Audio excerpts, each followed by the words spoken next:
क्यों नहीं, आप गुस्सा क्यों नहीं होते, आपको क्रोध क्यों नहीं आता? इसका मतलब ये नहीं क्रोध नहीं आता, क्रोध भी दो प्रकार का होता है, एक इंटरनल, एक बाहर वाला। कुछ लोगों का दिख जाता, कुछ लोगों का दिखता नहीं। लेकिन बहुत हद तक हमने प्रयत्न किया कि हमें अपनी मुस्कुराहट भागने नहीं देना। अब आप पूछोगे हाउ पॉसिबल, वो कैसे पॉसिबल हुआ? तो लोग हमसे पूछते हैं कि आप झंझलाते नहीं, आपके पास लोग इतना परेशान करने आते, आपको नहीं लगता मन ही मन कई बार आपको लगने लगता ये हमारे अधिकारी, हमारे बॉस हमारा हित नहीं चाहते, हमें छुट्टी नहीं दे रहे हैं, हमें ज़रूरत भी है? मन में कई बार ऐसा लगने लगता, कई बार बेचारा, फिर स्ट्रेस भी आता, फिर बहुत ज़्यादा एक आध कोई साथ में रहने वाला और शैतानी कर दे तो फिर और भड़बड़ा जाता शरीर, और कोई सच में अपने लिए हंस रहा हो दूर खड़ा, फिर यही लगता है ये हमारे ऊपर हंस रहा है।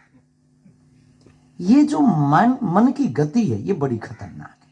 ये मन कई बार ऐसी चीजों को सत्य मान लेता है जो सत्य होती नहीं। तो स्ट्रेस मुक्ति का सर्वोत्तम उपाय, या तो आप यहां व्यस्त बहुत रहते पर 12 घंटे की ड्यूटी करके आए, आप 5 मिनट मेडिटेशन करिए, ध्यान। जरूरी नहीं आप हनुमान जी का करो, राम जी का करो, आप जिनको मानते अपने गुरु का ध्यान करो, अपने इष्ट का, आराध्य का। हमारे सरदार परंपरा से जो है वो अपने गुरु ग्रंथ साहब का, जिनका भाव बने।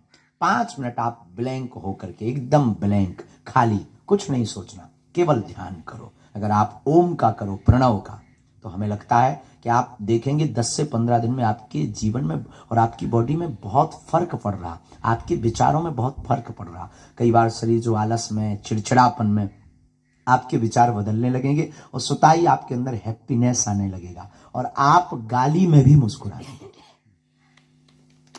कोई उल्टा भी बोलेगा तब भी मुस्कुराएंगे। स्ट्रेस मुक्ति का सर्वोत्तम उपाय है ध्यान, मेडिटेशन। 5 मिनट, बहुत 1 घंटा नहीं, 2 घंटा नहीं, 5 मिनट ध्यान। और ध्यान का मतलब आंख बंद करना नहीं। ध्यान का मतलब हमारी मति जो कहती आंख खुले में ध्यान हो, बेहतरीन ध्यान।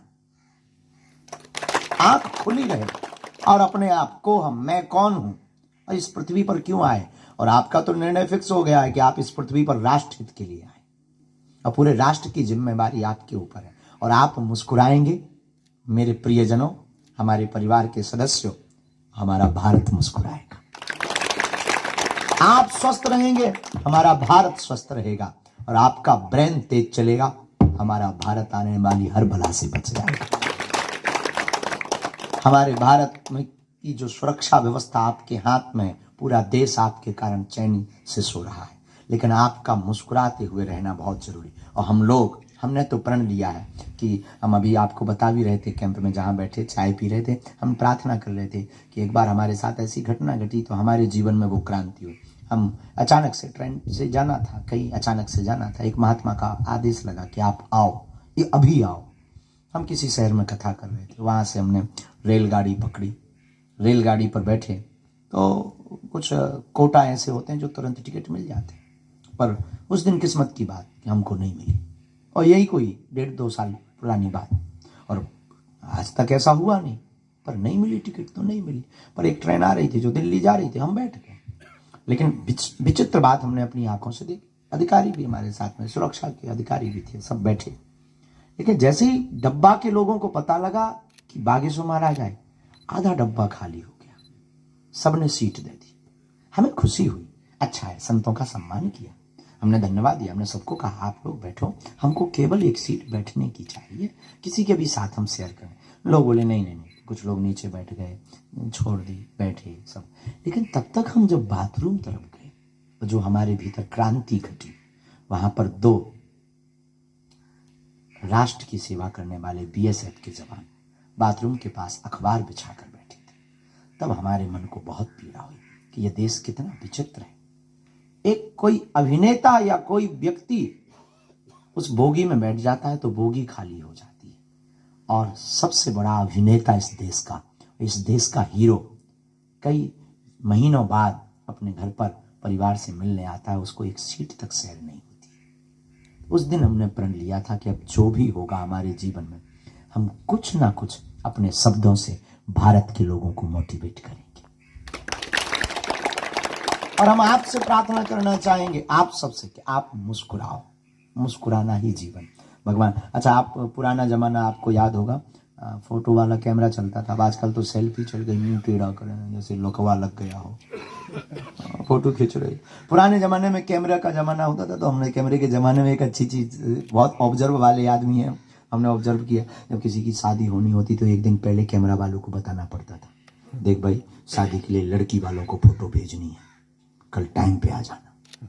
फिर दिन भर कैमरे वाले का इंतजार करते, 3-4 बार पाउडर लगाकर थोड़ा बाल वाल ठीक करके, लड़की को थोड़ा गोरा बदन जाना चाहिए।